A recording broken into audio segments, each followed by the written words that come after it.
have heard the monks in the abbey, 40 leagues away, speak of chronicles, tidy scrolls that record a life from start to finish.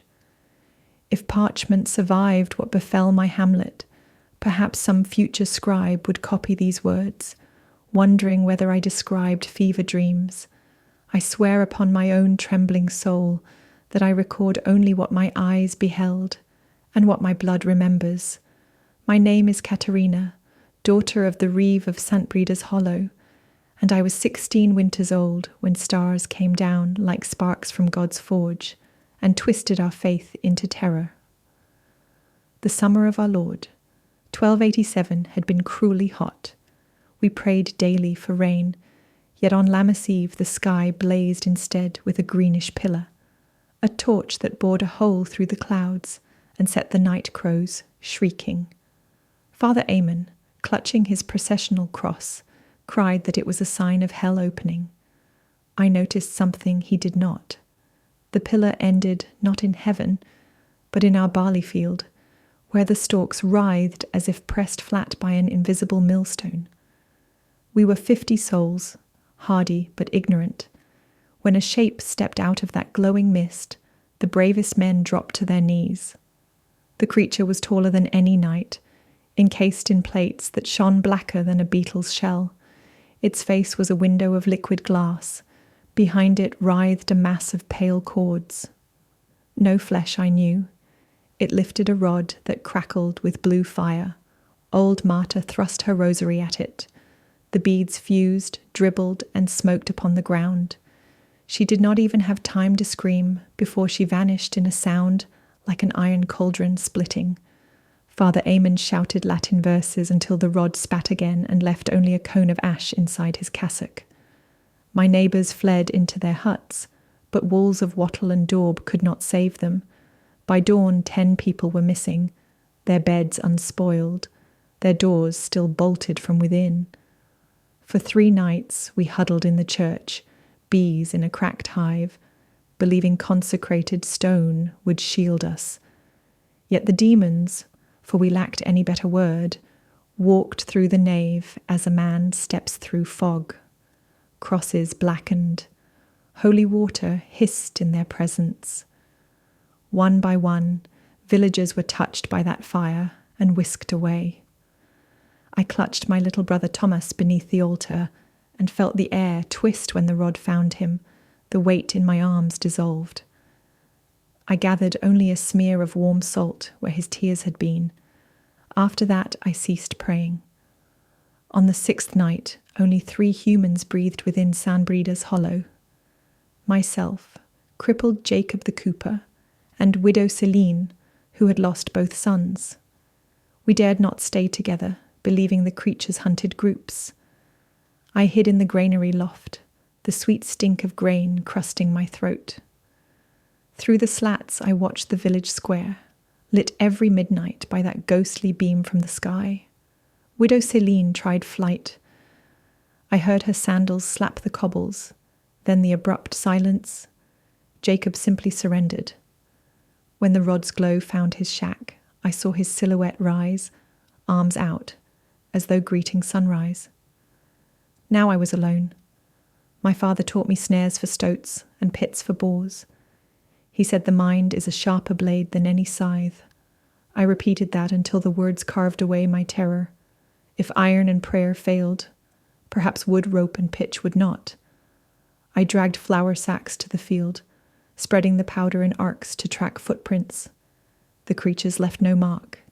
Yet while kneeling, I felt the earth quiver under each distant footfall, so I learned their paths by vibration. I dug 3 pits where those tremors were strongest, lining them with rusted spearheads scavenged from the Baron's abandoned armory. Over each hole I stretched threshing nets smeared with hog fat to hide the scent of soil. Near the well I erected a frame of yew branches, bent into a spring bough, tethered by gut. At the trigger I placed Mother's bronze hand mirror, its polished back reflecting the moon. Something in me believed the creatures adored light. When the sky torch flared again, horror steadied my hands like an anchor. I crouched behind the smithy wall, clutching a pitch jug and a tinder shard. 3 shadows materialized near the stocks. The first time more than one had appeared together. They fanned out, rods twitching. My heartbeat matched their spectral clicks. 3 beats, then a pause, as if language. One strode toward the well. Moonlight kissed the mirror. The bow released with a twang that split the night. The bolt, a mere fence post I had whittled to a pike, pierced the thing's kneecap joint. A shriek erupted, a sound like flutes submerged in boiling water. It staggered, stepped back, and the ground let go beneath it. Spearheads sang upwards. Ichor sprayed black against the stars. The other 2 rushed forward and crashed through nets into pits 2 and 3. I had trapped them, but killing was another matter. I crept to the first pit and dared a look. Broken plates revealed slick grey flesh beneath, pulsing like fish gills. The creature's rod lay half buried. Arcs of blue fire spat upward, but could not reach me. In its free hand, it clutched a sphere that glowed with shifting sigils, perhaps a plea for rescue. I smashed the sphere with Father's hammer. Light bled away like dying embers. One by one, I disarmed the 3, rolling their rods into a cart and binding their many-jointed limbs with chains meant for oxen. They struggled, but maiming had cost them strength. I expected a stench of brimstone. Instead, the air smelled of orchids and metal. At dawn, smoke rose over the hills. Not rescue. My traps had ignited the grain stores. Flames licked half the cottages. I felt no grief. The village was already dead. The green column no longer waited in the barley. Instead, a glistening arch had unfolded like a black lily. Beyond it hovered a ship, neither wood nor iron, more like obsidian carved into a crescent. A ramp extruded as if inviting me.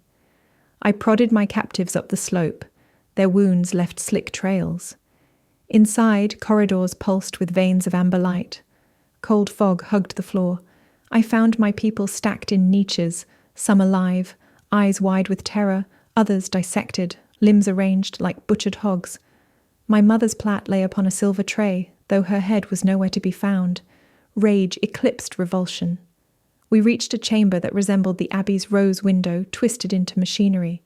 Rings within rings, jewels of burning colour. I recognized symbols repeating from the smashed sphere.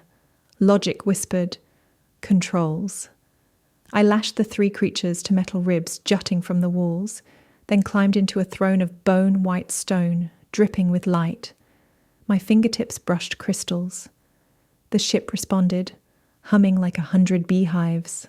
One captive shrilled, shaking so violently its armor rattled loose. Mountains outside tilted as if the world itself bowed. Then with a thunderless lurch, the craft rose through torn clouds. A star field unfurled. No, a map, hovering before me. Coordinates pulsed. Delta, 42 Rho. I changed them at random, pinching sigils until they bled red. The ship shuddered. Gravity slipped. My feet floated inches above the deck. Behind me, villages moaned from their cells. I could not free them yet. I feared they might tumble into airless blackness. But I swore I would learn these runes, master this demon arc, and steer it back to the sun's light. The captive's chains strained. One alien screeched as the void outside flashed with violet lightning. I smiled for the first time in 7 nights. "Your hunt is over," I told them. "Mine has just begun." The stars ahead thickened into a whirlpool, hungry and bright as an angel's eye. With a roar like all the church bells in Christendom ringing at once, the vessel leapt toward it, towards some distant reckoning that no bishop's book has ever dared name. I clutched the levers, blood on my palms, and guided our wounded, haunted ark into the dark mouth of heaven, praying this time not for salvation, but for vengeance. If these pages one day fall to earth, know that Katerina of Sunbreeder's Hollow rides among the spheres, carrying the last tatters of a village, and 3 bound devils who once called themselves gods.